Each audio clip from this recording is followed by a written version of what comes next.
Monday, January 17th, I was involved in a snow apocalypse. On the way into work, my 5-minute drive, I was stuck in the snow on a side road, which my husband told me not to go down, but women are always right. So I went down it anyway, got stuck, and a huge fire truck was behind me, and all these firefighters came, and they're like, "What are you doing?" And I said, "What do you mean what I'm doing? I'm stuck in the snow." And they're like, "Well, do the thing with the brakes, like put your foot on the brake." And I said, "Absolutely not, sir." And I was trying really hard not to cry. And they pushed my car, and I finally got out, and then instantly got stuck again. And they were like, "All right." And those young men and middle-aged men of Cleveland Fire Department helped me when I was down. So let's thank them, right? He says, "Thank you, Cleveland Fire Department, for your services."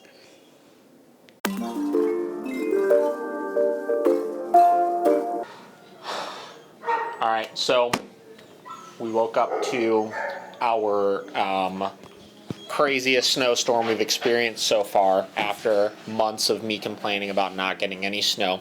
It took me 2 hours to shovel my driveway this morning. The snow was like past my knees. It took me way longer to drive into work than I thought. I had to pick up Paige because her car was stuck and Ubers are not readily available in order to get into work, and she missed all the action of the drive here. So we'll find some like clips like on her drive home and stuff. She'll like clip like, "Oh, look at all this snow, blah, blah, look at this. Oh, this is so crazy. This weather's nuts." And like piece it all together right here at the very beginning. So that it looks like a little montage of how fucking crazy our weather's been. So you guys can experience all of that because we're vloggers now. Hey guys, it's Paige. Just wanted to get on here real quick since David won't stop talking about how I didn't film us driving into the facility today and how crazy it was. I decided to risk my own life for the vlog and show you guys the mound of snow that we drove into that is now up here. As you can see, it is as high as this moving truck, and I think that it's safe to say it's typical Ohio weather. I didn't think that I had to document this because everybody knows, but David, this one's for you. I have been getting back to some messages. We got a full day of training still. I'm going to assume a majority of our lessons are going to cancel, but we still got a lot of dogs in-house that we're going to be working with. Just helped our other media staff, Ella, who is stuck in Kent because her car is fucking trapped as well, create a caption for a post that we're making entitled, and I quote, "I feel like 90% of what I know about dog behavior comes from being able to watch these dogs interact," end quote, dash David, Miracle Canine Training, over top of a picture of some play happening. Can you see that? Clip it in. Make sure you see it. You see it? Can you see it? Awesome. So I created a caption for it. I said, "The dog-on-dog interaction side of things is one of the most fascinating parts of dog training, and the one place where you can learn the most about your dog. Interspecies communication." Do you like that word I threw in there? Interspecies communication. I thought it made it sound kind of fancy. I don't know. Whatever. "Interspecies communication is deeper than most accept to believe. Most trainers and owners alike try their hardest to interpret what they're seeing, but tend to fall on emotions and act impulsively because they don't understand what they're seeing and are scared off by it." It's the truth. I mean, listen, like everybody, all these trainers, everybody's got these philosophies on dog socialization and how we need to insert ourselves into the mix in order to make the socialization go well, which is just not the case. We know this. You guys have seen this in our clips before. the more you step back and watch what you're seeing without being a part of it, the better you will understand how these animals communicate with each other, and the better you'll understand how to influence their behavior in a way that's natural to them. Listen, if we could get to the nitty-gritty of learning how to communicate with dogs the way that dogs communicate with dogs, they would understand us way more, and we would have significantly less problems. So that's kind of the point of all these posts we're making. So, brains all over the place today. It's snowy. I love it. I hate it. The weather sucks. It's really pretty out. We're going to train some dogs today. We'll try to fix you. Breathe down your face. All right, so the idea is on feeding your dog. This is particularly if you have a dog that has any sort of resource guarding issues, but this is what I do with my dogs regardless to avoid resource guarding issues. So commonly what a lot of people would do is they would tell the dog sit, they would tell the dog down, they would tell the dog wait, then they would make them wait for that food. But the issue with that logic is if the dog goes for the food and we correct them for it in that moment, that correction is for not waiting, right? That correction is for not sitting. It has nothing to do with the bull. And if you have a dog that you're struggling with possessiveness over, you're struggling with resource guarding issues over treats, over toys, over food, stuff like that, we want to more clearly tell the dog what it is that's actually expected of us. So in this case, what I'm going to do is I'm not going to say anything. I'm not going to tell him sit down, wait. I'm just going to put the bowl of food down, and at that point, if you were to go for that food, we would give our correction specifically for going for the food. And what winds up happening is the dog winds up waiting and sitting and downing, just like we would expect them to in any other situation,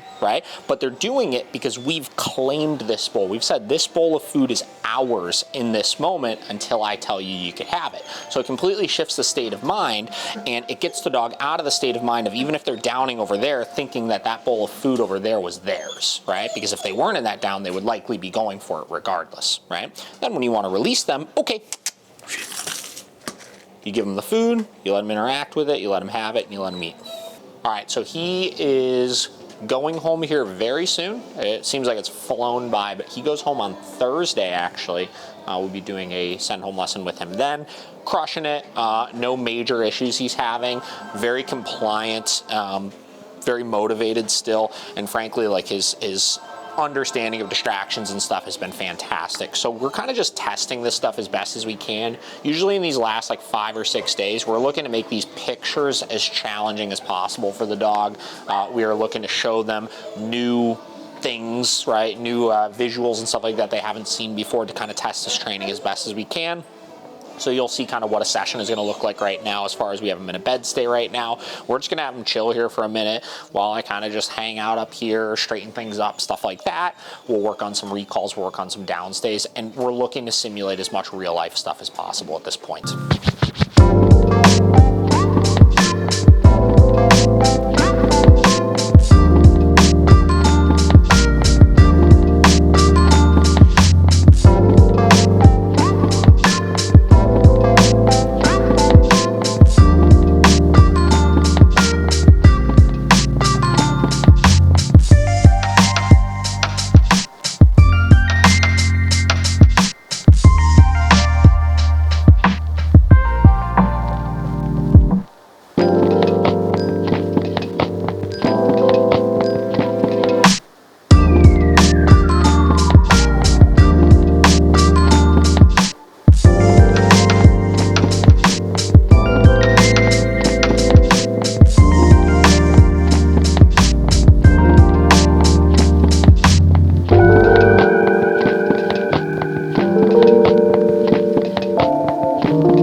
Audrey, it's David.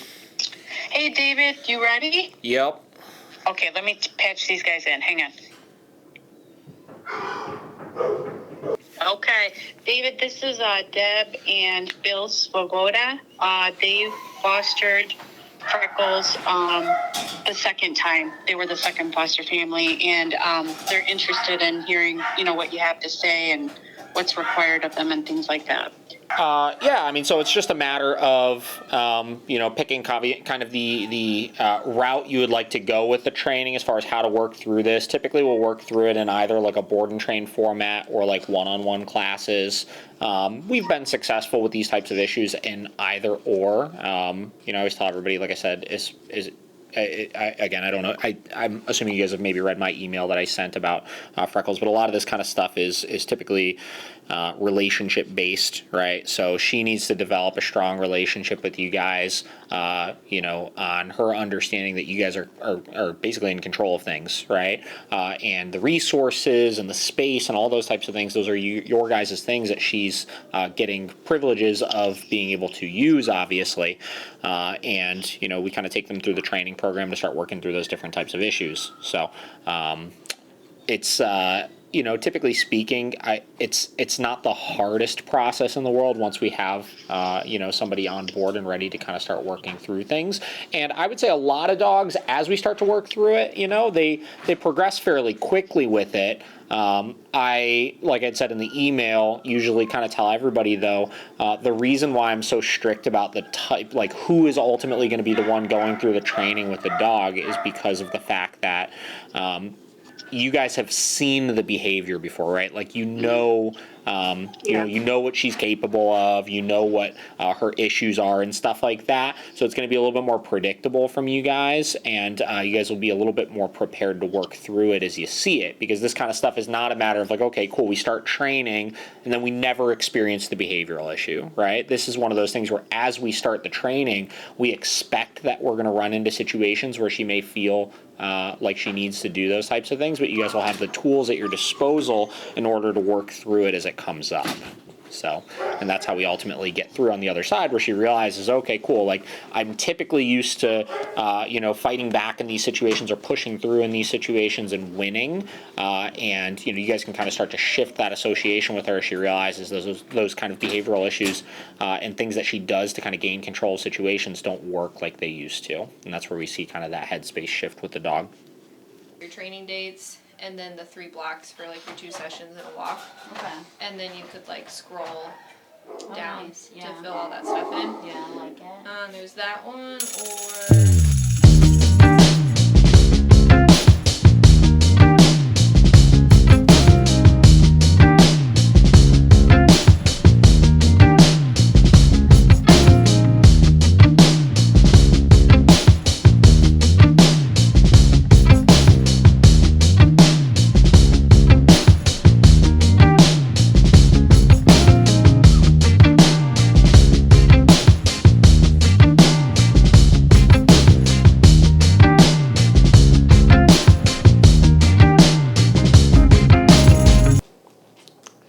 Good.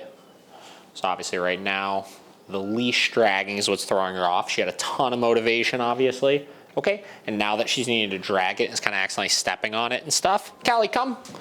It's kind of decreasing some of her confidence, you can see here, which is why she's moving so slowly through it. No, come. Now, as far as our e-collar use right now, no, come.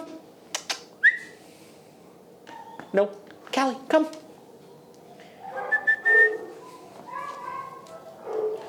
Good. As far as our e-collar use, we haven't went above a 2 on this, and this goes to 100. So right now, what she's actually feeling on this, you wouldn't even feel if it were anywhere on your body. And if anything, she might not even be feeling it that intensely to begin with. Callie, come.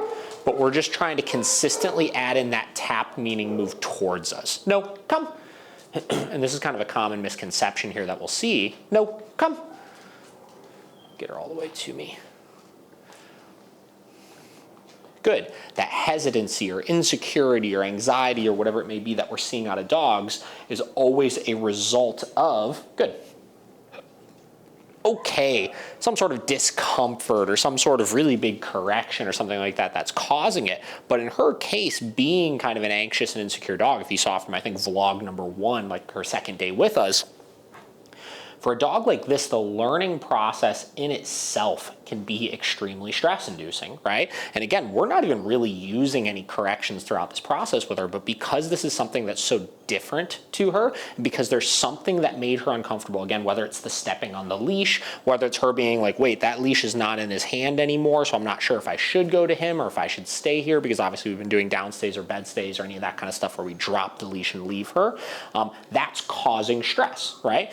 And this is an important thing to get past, is when we're working with dogs, stress is not the problem. Stress is normal. If I'm learning something new, I'm typically experiencing some sort of stress through that process. But as a stable individual or as a stable dog, we should know how to work through these different stressors that we're experiencing. And a lot of dogs that we see that struggle with major behavioral issues do not have that coping mechanism because they've been coddled too much, right? Or because of genetic deficiencies and stuff like that. So as we work through these things and little by little challenge her more, and you'll see in our next couple sessions we do throughout the day, this improve obviously, she'll learn how to better work through stress when she experiences it, which will cause a lot of those behavioral issues that her owners are seeing to start to kind of dissipate on their own. I think the biggest thing that's going on is my neighbor, anybody, walks past the house across the street when she's outside going to the bathroom. Yeah. She goes crazy, she's like charged towards the street. And every time I don't have the collar charged, every time I'm like, just put it on her. And it's flashing red. I'm like, Yeah. Is it at like predictable times? chaos. Random times all the time?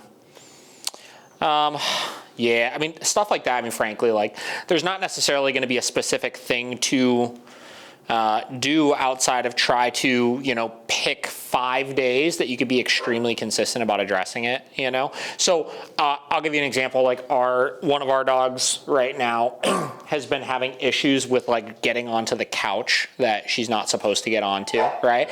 And we're always caught off guard, same deal. It's like, you know, she'll get up there and shit, like the problem with it is she'll like pull the throw pillows off of the couch and like nibble on them, you know? And every time we see her do it, and then like we're not in a position to address it, you know? So we literally just last week moved all of our e-collars from downstairs where all our kennels are to up in the living room on a charger, where every single morning when we wake up and go to let the dogs out, we put them on first thing, right? So that we can be really consistent for like a week or two on addressing it. And I will say that since we started doing that last week, we've seen almost a complete reduction in that behavior, right? That's where a lot of people think like we never experience issues anymore with our dogs, and that's just not the case, right? Like dogs are dogs, and over time they're going to have issues, right? You're gonna see 6 months down the road, 6 years down the road, that they start doing whatever sort of weird thing that they've never done in the past. But the key is being prepared to just be consistent about it for a very short period of time, so it just goes away temporarily, you know? So that's going to be one of the big things to do right off the rip, is just set yourself up where you could go, like I said, 5 to 7 days, being 100% consistent about having the e-collar on the charger at night, putting it on first thing in the morning, or whatever, you know, your night and your morning, obviously, because of your kind of schedule. So that anytime you are out with her, you will not run into a situation where you're caught off guard, right?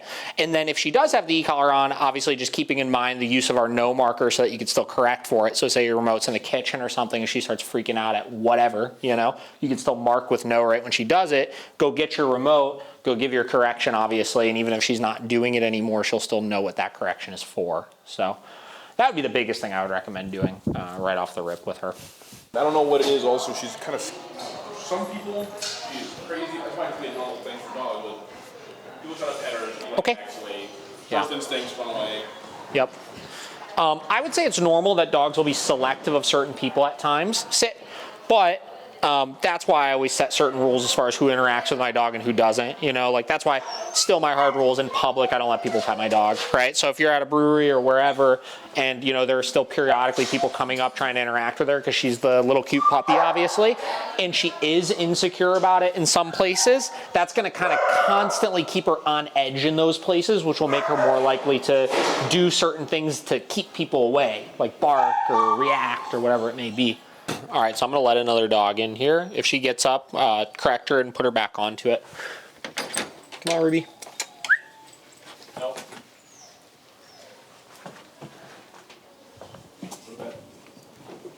Good timing with that.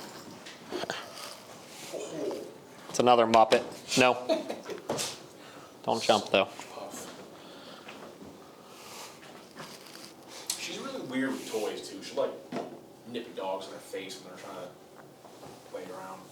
Yeah, I don't know if that's necessarily toy specific, because like when we're socializing her and stuff while she's here, she'll get like a little attitude-y sometimes with the other dogs. It's not a problem, you know. I mean, she's obviously not trying to attack them or anything, but she'll get a little snarky from time to time. It's not, you know, it's not even something I would even worry about addressing though. I mean, you know, just let him kind of work it out. My aunt's dog is like doesn't understand like dog language, and Sure. just like just giant stupid dogs all over her. Yeah, and you'll see it a lot more with her if you're socializing her with other dogs that are just like extra annoying, you know? Luckily, like here, she doesn't do it that often because everybody kind of respects those boundaries when they see them, because that's all it is. She's trying to set a boundary. But yeah, there's some dogs that you'll meet that are just like nonstop, like don't give a shit, like in your face like that. Ruby.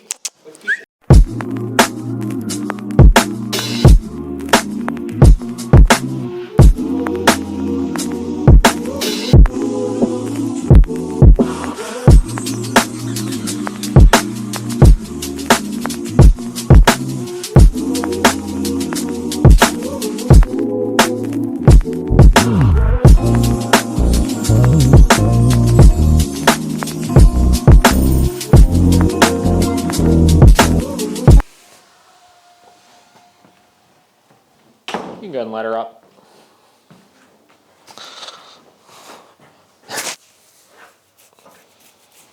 It's pretty good. I mean, I was surprisingly good. I'm not seeing any. So the biggest issues that I'm seeing are most of it being lack of preparation. You know, I think that as far as your behavioral issues, you're just not in a position where you could address it because we're not prepared. So I would try to like I said, set a 5 to 7 day rule of like, every morning, as soon as I get up, I'm popping this thing on her. I'm having the e-collar at the ready, and I'm prepared to address it, you know, to start to create that habit. And then with the obedience stuff, you know, if she's struggling with a particular command, just work on that command, right? Don't work on anything else, and try to be aware of the fact that you shouldn't be working on anything else. So like avoid using her come command, avoid correcting for anything other than for that command to help kind of get her back into the groove of it. And then obviously your release was a little sloppy too. Obviously you were kind of inconsistently saying it clearly enough to her. So if you make sure the beginning and the end of those commands is just black and white clear, you're going to see a lot of those issues go away as well. This seems to also be the reminder. If I can do the collar's not going to honor it as have this. Yeah.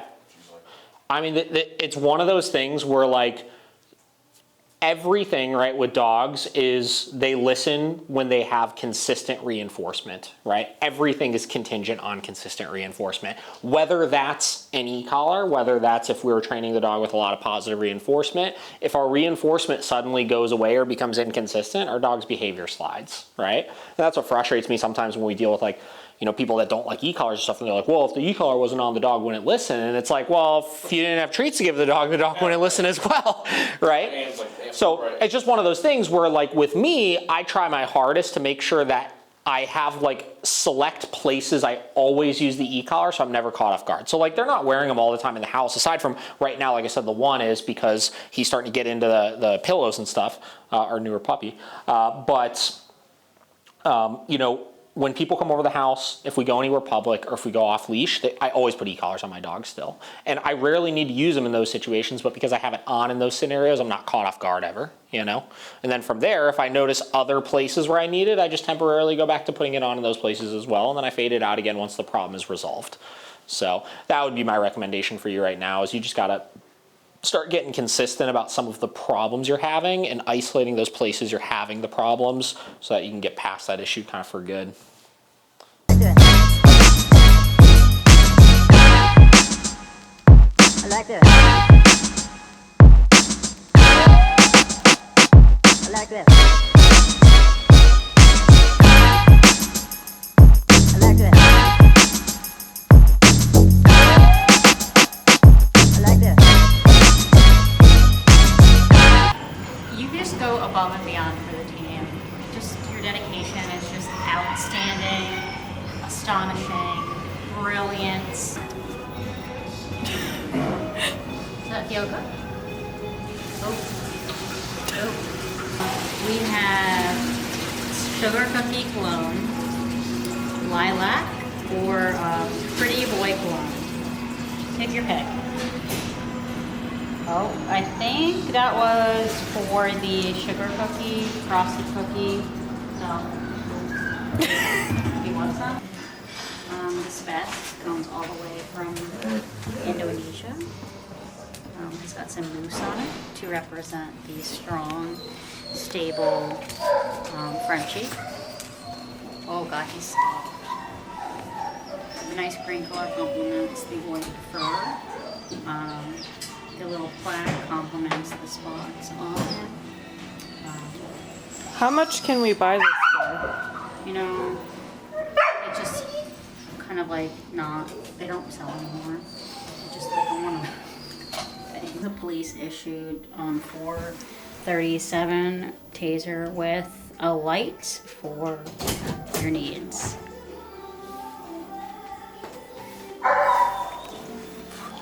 Showing off tasers. All right. Your podcast, the David the Dog Trainer podcast, has good performance in Apple Podcast rankings for the last 30 days. It is position 11 in the category of careers in the Philippines and position 41 in the category of business in the Philippines. This data is provided by podstatus.com. Happy podcasting. Wow. Would you like to make Very exciting. I would like to thank all of our listeners in the Philippines. I don't know how many dog training companies there are there, but we're here for you. Apparently you're number 11. So Number 11. 11. Let's not get ahead of ourselves here. Sorry. There's probably only 11 podcasts in all of the Philippines. Here you go. Sit. Yes. Sit. Yes. Sit. Yes. Come. Bed. Good. Yes. Kev, bed. Good. Yes. Kev, bed. Good. Yes.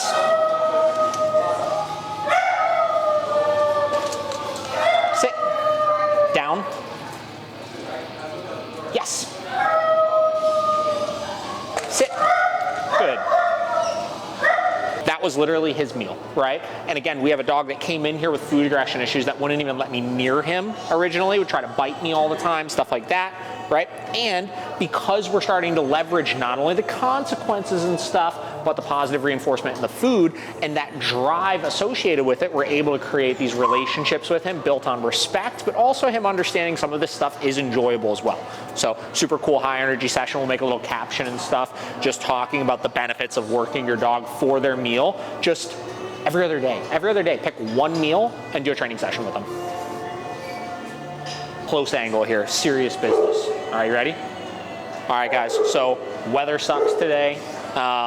Everybody is snowed in. All of our lessons are canceling. Pretty much all of our staff is also snowed in, and their cars are currently stuck in snowdrifts and like crappy Lakewood streets that they refuse to plow, obviously. So we are on the close today. So right now what we're getting ready to do is we're getting ready to do our evening feeds for the day. We're working on some kind of last training sessions. We'll probably be doing some social work to get some of our boarders and stuff, some enrichment as we start to kind of near the second half of the day here. So follow us along. Also, smash that like button, hit that subscribe button, hit the little bell so you can be notified anytime we post a video so you can see it.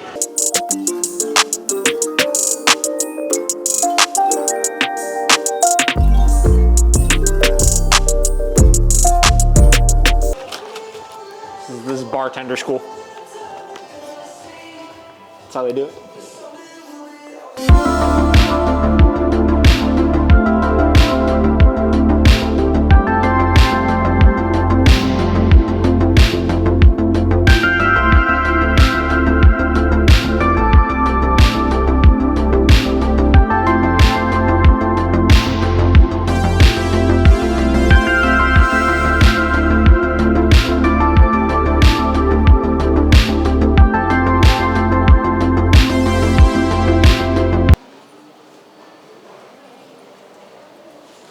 Down.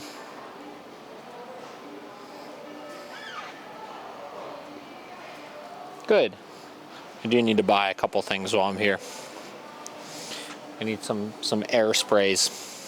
But which kind do I get? What do you think, Paige? Cashmere woods sounds nice. Oh my gosh. It does smell nice. It's got a quick burst.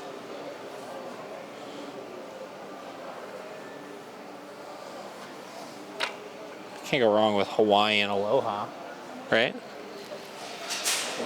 What do you think? What's your vote? Anything but apple cinnamon.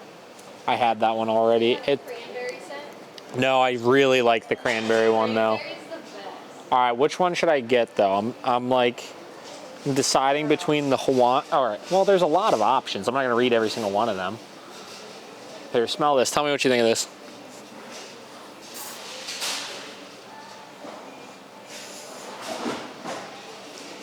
It's a little heavier than I would pick for an air freshener, Yeah. but not bad. Hold on.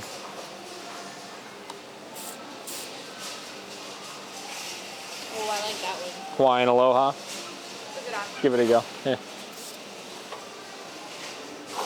That's good. That smells like it should be in a bathroom. It does. All right, that's the winner. No, down.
What do I need assistance for this for? Finish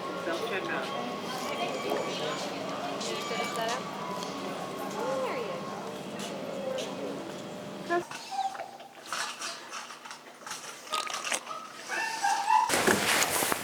You shouldn't, if you're gonna get that jaded, then you need to find a new job. That's literally verbatim what I said. Really? Verbatim what I said was you can't get too jaded with that kind of stuff, because that's what happens is you see all this fucked up shit because you go into dog training thinking it's training dogs, Yeah. but it's not. You're training people, right? And then people don't go into it prepared to deal with that, because here's the thing, once you learn how to train dogs, that's the easy part, Yeah. right? You've just hit the tip of the iceberg at that, or you haven't even hit the tip of the iceberg then at that point, right?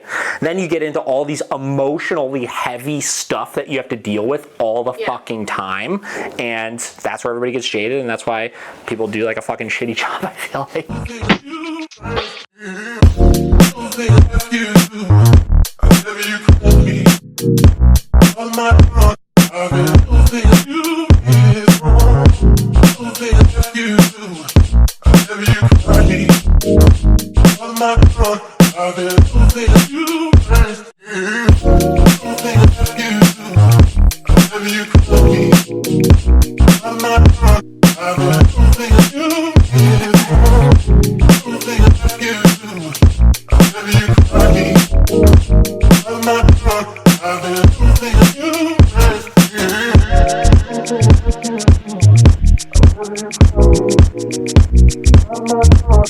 You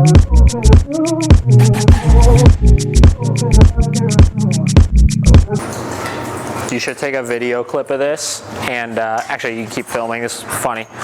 You should take all those comments we got on like TikTok and Instagram and Facebook of people like, I don't even understand why you're socializing this dog with the other dogs. Look at how horrible, see, you should have intervened so much sooner. Oh no, you're creating a monster, you're gonna get so bad. And they just put him being a normal freaking dog, playing. Title it, this is for the haters.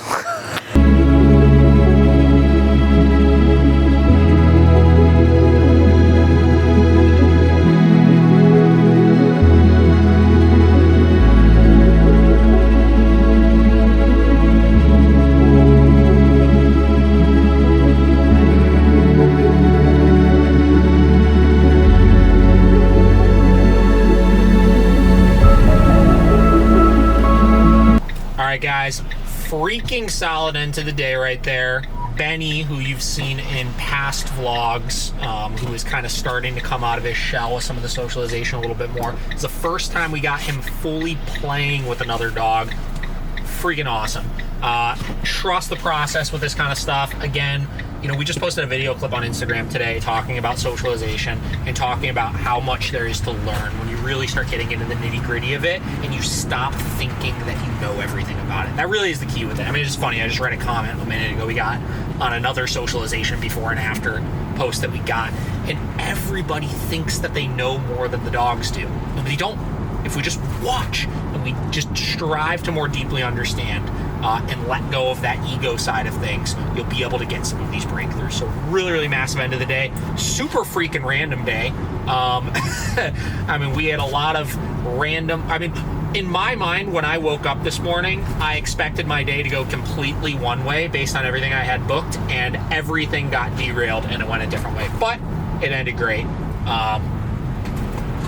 So yeah, we're gonna end the vlog on that. Peace.